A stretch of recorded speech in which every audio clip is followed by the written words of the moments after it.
we have been working hard for 5-6 weeks to get the boat ready for the start. And here we are, and I'm happy and proud that everything is ready. And we were actually the second boat to get the green card, so we are all set to go.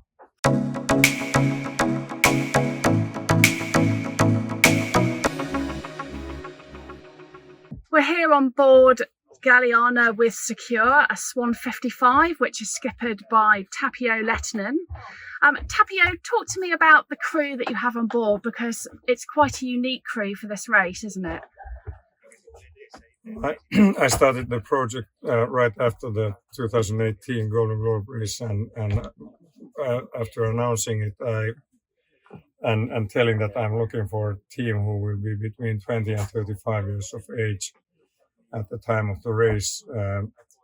I got 107 applications from young Finnish sailors who were at that time between 17 and 32 years of age, and that's where we started working from. And my aim with this project is to ensure the continuation of the Finnish tradition of ocean sailing, which started already in the times of great grain races with the square riggers, annually bringing grain from Australia to Europe.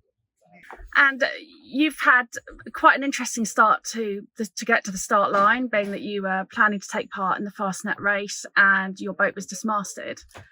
Oh yes, it was quite a shock and disappointment, to be honest. We have been working with the boat for 4 years now and going through a very thorough refit, and we decided already 1.5 years ago to replace the rig, and the rig was ordered over 1 year ago, and the boat was sailed down to France so that we could have everything agreed and all the details done. But then the mast was delivered to us very much late, and with lots of things done against the specification, and we already had decided to modify the mast after the Fastnet race, and it was checked that the tensions and everything should be fine, but I didn't rely that the rig was made in such a way that it would be safe in the Southern Ocean, and then it turned out that it wasn't safe even between Niels and Portland Bill.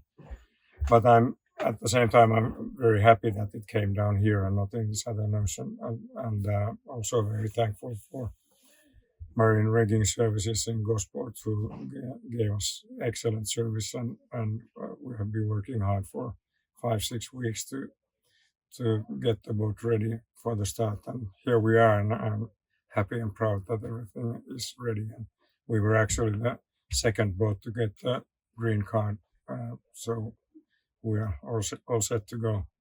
And can you tell me why the boat dismasted? Why did the mast fail? Well, as I said, everything was not done according to the specifications. So the cause of the dismasting was the spreader tip failing, but the spreader profiles were too thin for the mast, and also the spreader bar was in wrong angle, pointing the lower spreaders pointing more upwards than in the design, and that, but at the same time the vertical shroud going from the tip of the lower spreader through the higher spreader to the mast top was cut to length, and that caused the spreader tip to be bent down by the V1s, and as the spreader was too thin and the spreader end fitting was not tightly fit into the end of the spreader, it caused a bend, and when the boat came down from a steep wave, there was such a force that the mast came down. Actually, it could be, we hadn't realized it earlier in the season, only afterwards in a picture taken by Rick Tomlinson at the start of the Fastnet race outside of RYS starting line. In the photo, it could be seen that the end tip of the spreader was already bending down at that time. if we had understood that, we would have come back and started the repairs right away. But unfortunately, didn't and did it the hard way. Do you think the delays caused by waiting for the new mast to be installed will affect your crew's performance in the race? Yes, I do. I think the crew's performance will be even better, having shown themselves and everybody that we can face the adversities and things thrown at us. I'm proud of the hard work and how we have managed this situation, and I think we'll and especially I'm proud of the way how the team worked right after the dismasting, because it was pitch dark and strong wind and steep seas, and luckily no one was hurt when the mast came down. But after that, it was very systematic and efficient work. Everybody seasick, and still we got everything salvaged. We didn't lose one single bit of the rig, and everything was taken back on board. And then we still waited 4 hours outside Needles for the dawn, so that we could safely come in. And so far so good. I guess part of that is due to the fact that you've had your crew together training for such a long time, so they know each other, they know how each other will react, they're very much used to the boat, and I guess that paid dividends. Absolutely. We have been sailing together for long and active seasons, and the crew has put in about 16,000 men and women working hours during the refit process, so they know the boat like their pockets inside out, and we also have way over 10,000 miles sailed together. So I feel very confident and happy. It's probably the youngest crew, but sailing this boat, probably the most experienced to start the race. And just briefly talk me through the modifications you made to the boat. You have some interesting aspects which we can't see actually because it's all covered with bags because they're preparing to leave. But underneath here, you can just see the seat there. You've kind of got a Eric Tarbley style bicycle seat there, haven't you? You're going against the chart table. Harley Davidson seat and a gimbal navigation table, and the seat can be gimbaled also. So. And that's something which Eric Tarbley used to have on his Pandy boats, and he was one of my teenage youth heroes, and still is, of course. We did a major refit for the boat. We are now sitting in the aft cabin, and we used to have the main companionway from the cockpit coming down to the aft cabin, but as the boat has fairly low freeboard, it's the oldest and most old-fashioned boat in the race, and it's prone to be pooped a few times in the Southern Ocean, and even without getting pooped, whenever it's wet and rough weather, the aft cabin was soaking wet with people going up and down. So we closed the hatch and moved the companionway to the roof of the cabin top, and made a bigger and safer ladder down there, and also a hard dodger on top of the cabin top to make it safer to move that way.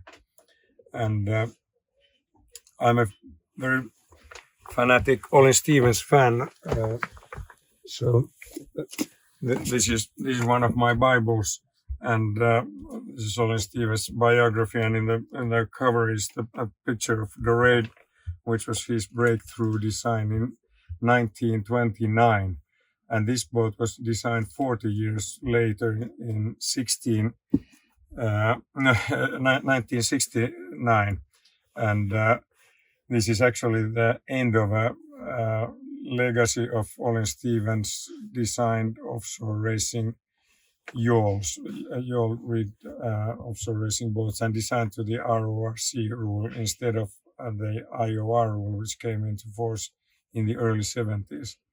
And kind of historically and aesthetically, we belong to a different era than any of the other boats in the race, and making a hard dodger on top of the cabin top.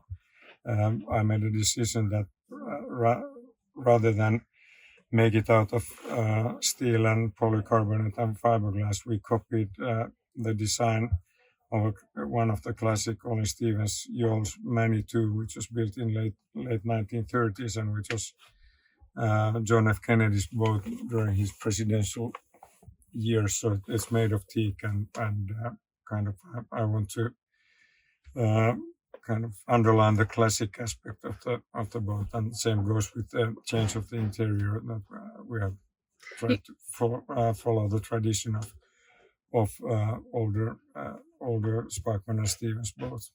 You also have quite a nifty boot warmer, don't you, that you've made just around the corner here. If we can just walk through there.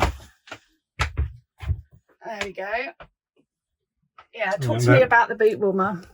Yeah, the navigation table used to be here, and as I wanted to move the navigation table under the cockpit where it stays dry, we were able to turn this into a thing which we call the boiler room. So all the electrics and electronics have been concentrated here, so they are off the side of the boat and very well protected inside here. So should the boat go over, the water would go around, and our electrics and electronics will stay dry.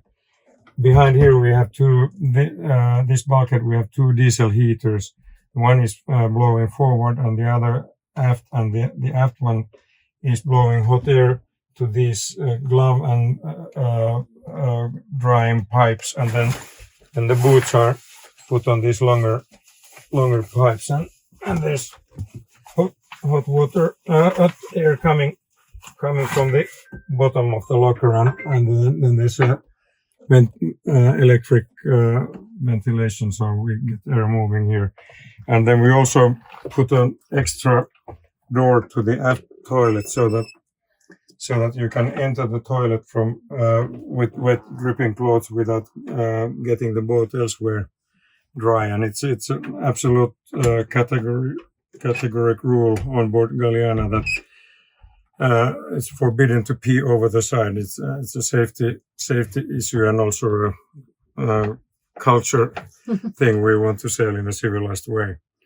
And here under this bench is the water machine and then the diesel generator. And we can close the aft cabin with a sliding door, and then there's a canvas door which closes this bulkhead opening to the saloon. So the idea is that you come down here wet like from a submarine conning tower, and this is our wet spa area, and then we try to keep the rest of the boat warm and nice. And are you looking forward to getting started? You must be by now. Absolutely. The start is the best moment of the whole race. Then after that, the life gets easy and simple.